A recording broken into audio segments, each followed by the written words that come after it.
Hello, and welcome to Chat, a video series sponsored and hosted by the Sisters of Notre Dame to bring together women to, well, chat, connect, honor, advocate for, and teach each other.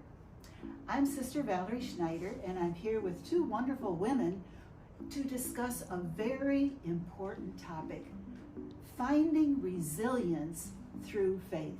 Finding resilience through faith. With me are Megan Coyle from Coyle Funeral Home and Barb Hankenhof, who has a beautiful story of how faith has helped her through some very difficult health situations. And so we welcome you, we thank you for coming, and so please tell us a little bit about yourself. Megan, would you like to start? Sure. Well, as you said, my name's Megan Coyle, and I'm the 5th generation of our family business, the owner of Coyle Funeral Home and Cremation Services. My passion is doing most of the education on the value of pre-planning your arrangements well in advance. And I love what I do. It has real purpose and meaning.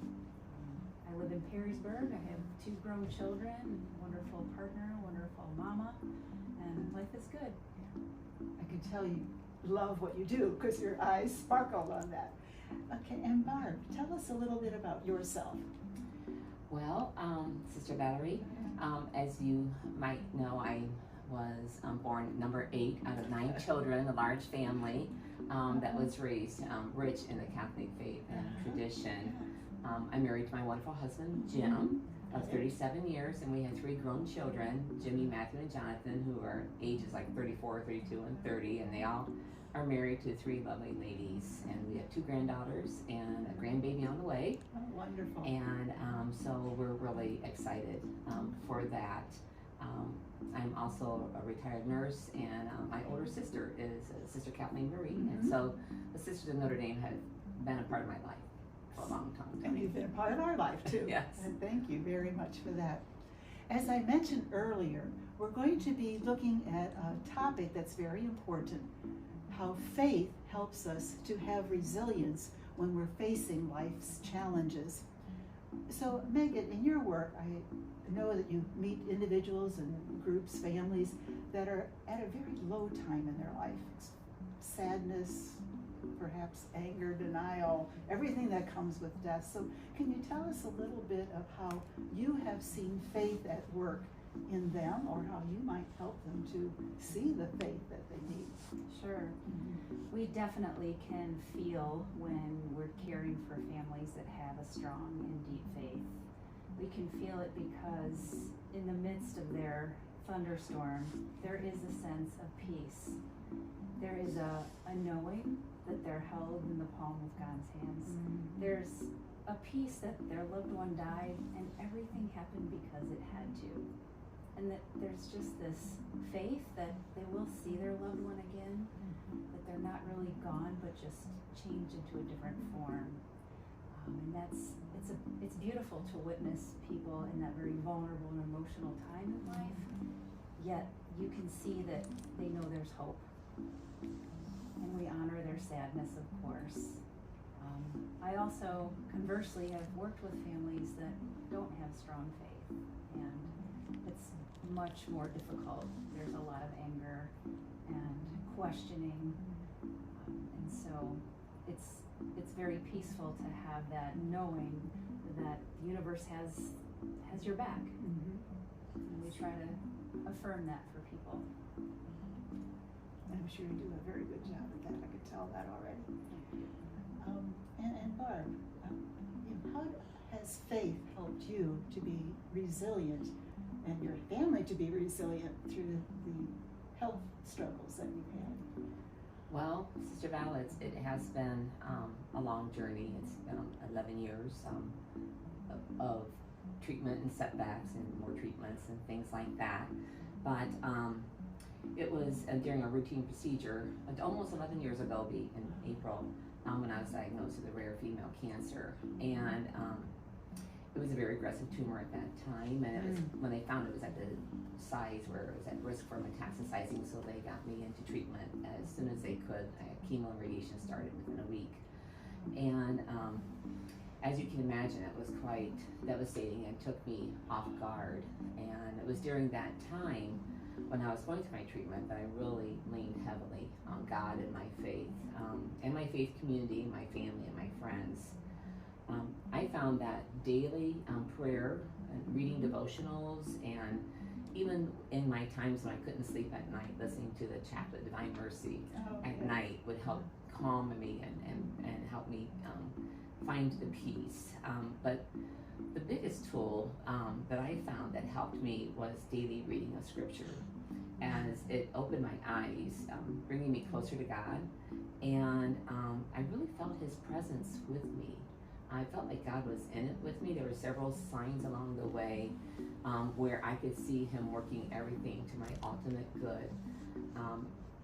I could see His hand in my daily life as He put people in place every day to help me along another step of the way. And it gave me great peace, trust and faith that all would be well because He was in it with me. During my prayer time, I would ask God what I was to learn from this lesson, because I feel that when God gives you, when you have these challenges, there's always time for growth. And I really felt Him telling me that He wanted me to learn about things like the complementary therapies that are offered at the Victory Center, and I got involved with the Victory Center. It was a wonderful cancer wellness and support center for people to help them on their cancer journey, and it really brought a great sense of community, and it really helped me also through that challenge. And I also gathered a lot of support from family and friends in the faith community. But I had a lot of, over those, during that course of treatment, I had a lot of radiation treatment effects, but I got through it.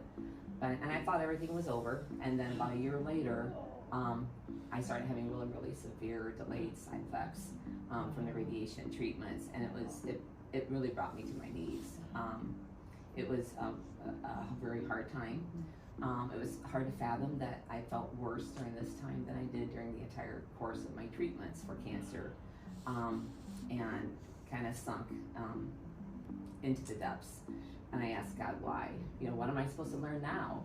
And I just felt Him calling me back to Scripture.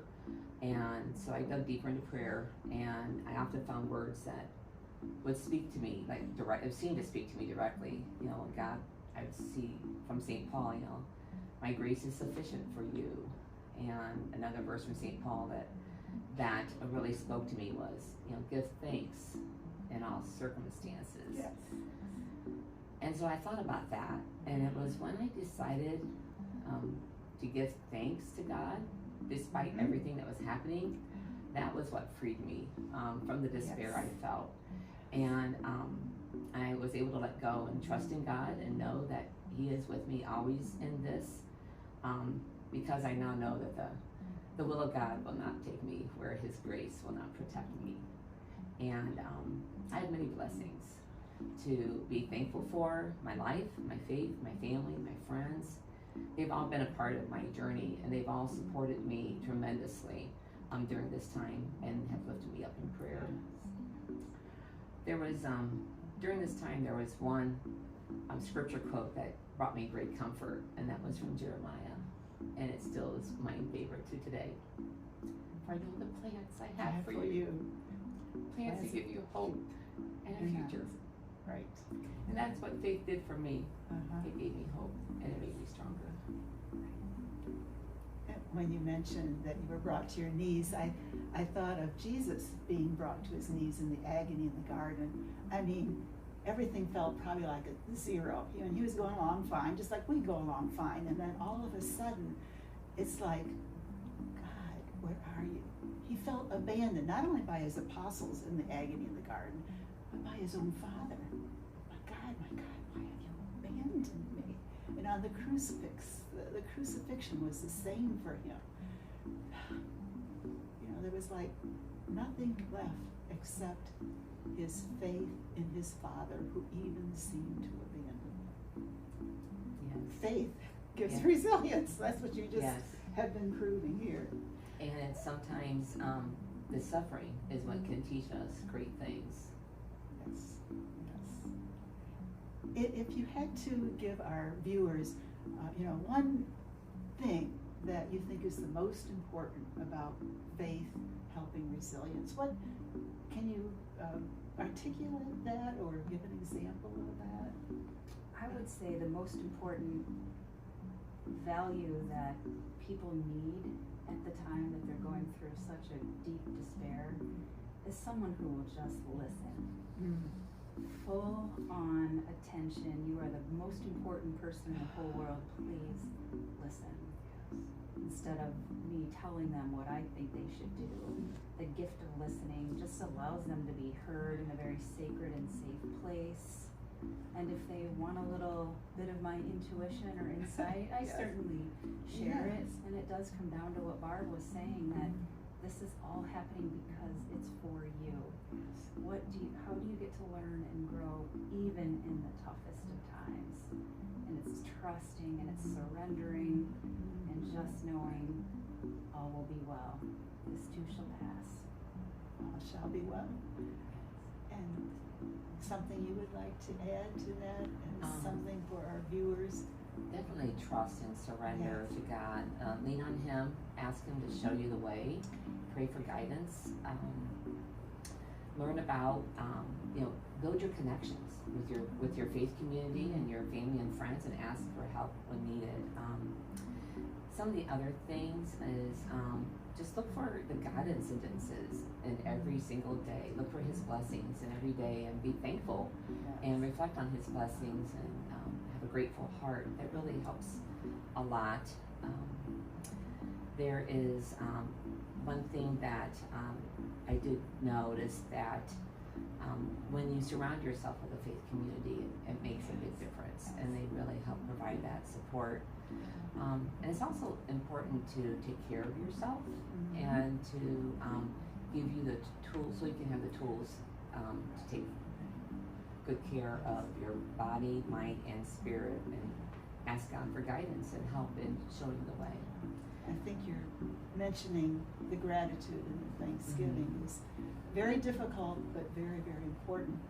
And I thank both of you for being here today and sharing such wonderful insights into being able to be resilient when faith is there to help you. And I thank you, our viewers, for watching. May you continue to find resilience through your faith. Many blessings upon us all. Until the next time we see you on Chat. So make sure that you're always connecting, honoring, advocating for others, and teaching others. Thank you.